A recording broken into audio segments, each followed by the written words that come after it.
غلاف کعبہ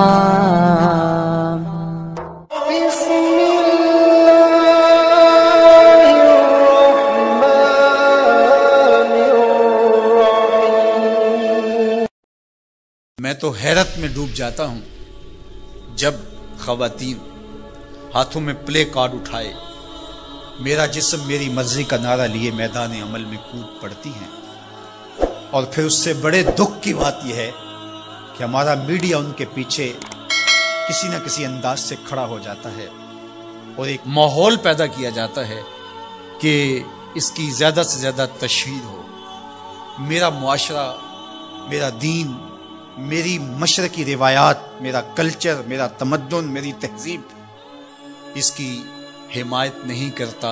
میرا دین تو مجھے اس بات کا سبق دیتا ہے، میری بہن کو، میری بیٹی کو، میری ماں کو، میری بیوی کو میرا دین یہ سبق دیتا ہے کہ وَلَا تَضْرِبْنَ بِأَرْجُلِهِنَّ لِيُعْلَمَ مَا يُخْفِينَ مِنْ زِينَتِهِنَّ، کہ وہ اتنے زور سے قدم بھی نہ رکھیں کہ ان کے پاؤں میں پڑے ہوئے پازیب کی چھنکار غیر مرد کے کانوں تک پہنچے۔ جو اسلام اپنی شہزادیوں کے پاؤں میں پڑے ہوئے پازیب کی جھنکار بھی غیر مرد تک جانے سے روکتا ہے، تو کیسے گوارا کیا جا سکے کہ ٹھمکے لگا کے عورتیں ہاتھوں میں پلے کارڈ اٹھائے بلند آواز سے نعرے لگا رہی ہوں اور جو ہے وہ دھمک دھمک کر کے جو ہے وہ اپنے حقوق مانگ رہی ہو۔ تم حقوق کس سے مانگتے ہو؟ محمد عربی نے تمہیں 14 صدیاں قبل حقوق دیے،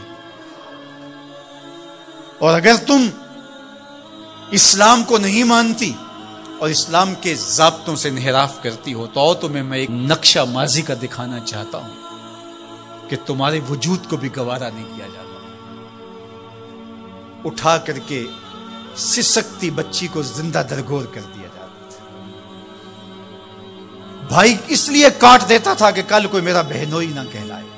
عکاس کے میلے میں بیٹوں کے ہاتھوں مائیں فروخت نہیں ہوئی۔ تذلیل کا اور کیا روپ تھا جو عورت نے نہیں دیکھا تھا۔ یہ تو اسلام کا فیض ہے کہ اسلام نے ماں کا روپ دیا، اسلام نے عورت کو بہن کا روپ دیا، عزتوں کی مسند پہ بٹھایا، بیٹیاں زندہ درگور ہو رہی تھی۔ میرے حضور نے کہا میری فاطمہ میرے جگر کا ٹکڑا ہے۔ اس کو بتایا کہ تو تکریم کی جگہ پہ ہے، تو عزت کے مقام پہ۔ اور حضور علیہ السلام سے سیدہ ملنے آتی، حضور اٹھ کے استقبال کرتے۔ عورت کہتی ہے مجھے حق نہیں دیا گیا جتنے حق تجھے دیے گئے۔ مرد کو وراثت میں ایک حق دیا گیا، عورت کو 2 حق دیے گئے تھے۔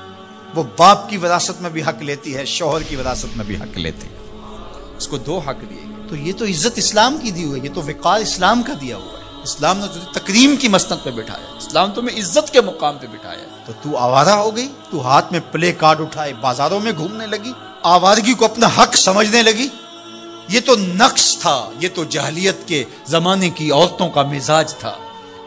تجھے تو یہ کہا گیا فلا تخضعن بالقول فیطمع الذی فی قلبہ مرض، کہا کہ جب دروازے پہ دستک ہو یا تو فون اٹھا لے، مجبوری ہو کسی غیر مرد سے تجھے بات کرنا، تو تجھے میرا دین کہتا ہے اپنی آواز میں لوچ نہ پیدا ہونے دینا، آواز کو تھوڑا سا کرخت کر دینا، دل کا کوئی روگی تیری آواز کی نرمی سے کوئی اور معنی نہ نکال لے۔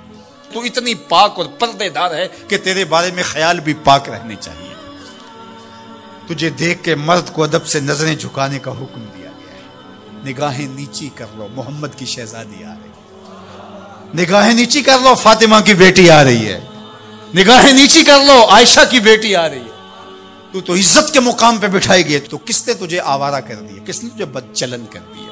چند ٹگوں پہ، چند ملکوں کے سرمائے پہ اور چند آوارہ عورتوں کے کہنے پہ جو مغرب کی وظیفہ خور ہیں اور جو نہ نظریہ پاکستان کو مانتی ہیں اور نہ ہی نظریہ اسلام کو مانتی ہیں، ان کے کہنے پہ تو ان کے ساتھ جا کے کھڑی ہو گئی۔ پلٹا واپس، تیری راہیں تیرا دین دیکھ رہا ہے۔ یہ 4 دن کی زندگی ہے، یہ بکھر کے ٹوٹ جانے والی سانسیں ہیں۔ آ جا، تیرا دین انتظار کر رہا ہے، تیری نسلیں تیرا انتظار کر رہی ہیں۔ بطول باش و پنہا شو ازیں اثر کہ در آغوش شبیر بگیری۔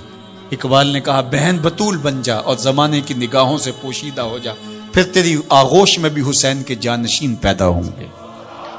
تو مغرب کی ٹینوں نہیں ہے، تو محمد کی بیٹی ہے، اور تیرا پردہ تیرے لیے بوجھ نہیں ہے، تیرے پردے کی ایک ایک سلوٹ تیری آبرو کا پیرا ہے، تیرا برقع تیری عظمتوں کا نشان ہے۔